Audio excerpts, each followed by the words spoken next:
All right, it's day number 5, and what we're looking at is the assignment for April the 23rd. This will be due on April the 30th. Number 5 is a selection of TED Talks. And what we want you to do is we want you to select one of these TED Talks, watch it.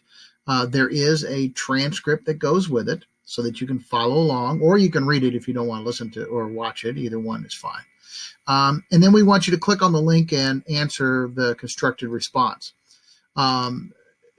Choice number 1 from Ms. Jankowski, the power of passion and perseverance. And it says here, Ms. Duckworth explains how grittier kids are more likely to graduate.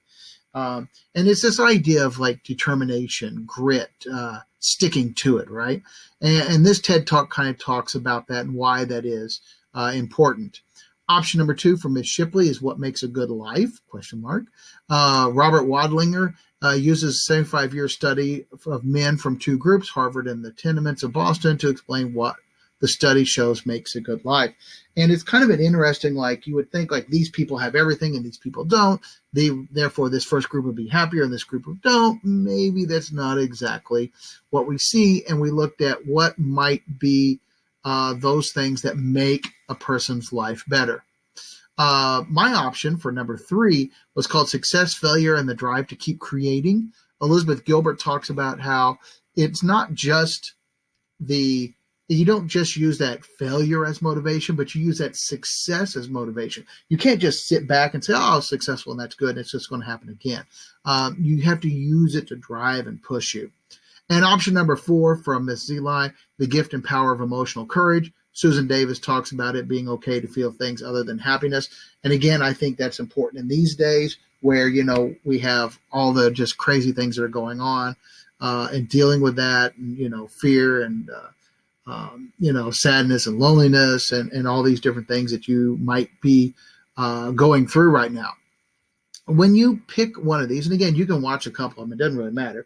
You pick one, and then you're going to click on the link down here, and that is going to pull up this right here, which is our constructed response. Okay. Now, the question is, remembering back to third quarter, we talked about logos, ethos, and pathos. Ethos was the appeal to ethics or authority. Logos was the appeal to factual material. Pathos was emotional appeal. Find an example of one that the TED Talk speaker uses, and then use an example to explain what it is, how you can tell it is, and does it really work or not. So again, as a quick reminder, logos was ethics. Logos was facts.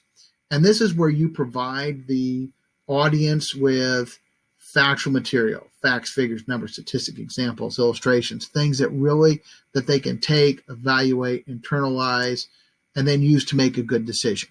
Okay. Pathos is emotion, and that's the heart. So logos is the brain where you evaluate and you think about things. Pathos is the heart. It's where you feel something, where you feel this like, and again, it's a very strong emotion, sadness, happiness, fear, anger, whatever it might be. And then ethos, and that one's a little more complicated, but it is where you say, this is right, this is wrong, ethics, just, unjust, or it's like authority, where somebody you trust, somebody that you know, someone that you would put your faith in says something, you believe it. So it's kind of like a testimonial. And so what you'll do is you'll find an example, explain it, talk about how it works, and if you think it really was effective. On your slides, right over here, you see click here to learn about today's standard. And if you click on it, it brings up this document, and it talks a little bit more about what we're looking for, what we expect to see from you, right? And so we get, here it is, the art of persuasion and counterclaims and purpose, and you get some example answers so you can see kind of what we're looking for. And then you get to see, a little bit about how you'll be graded. So again, find you a TED Talk that you want to deal with, click on that link and answer the constructed response.